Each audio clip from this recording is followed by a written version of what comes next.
Well, hello and welcome to the 5th film in our series, all about helping you to give up binning food instead this Lent. This week, we're talking all about food labels. You have sell-bys, you have use-bys, and you have best befores. But what means what? It can be tricky to understand.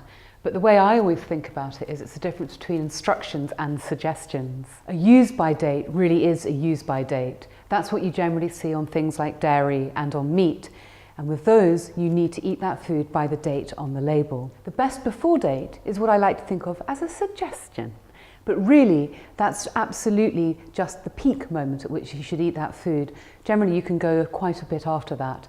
Use your judgment. If something doesn't look right, clearly you shouldn't be eating it. Do not be like my best friend's husband, who goes through the fridge every Sunday night and he bins every single thing that's on its best before date. The third one that you might occasionally see is the sell-by date.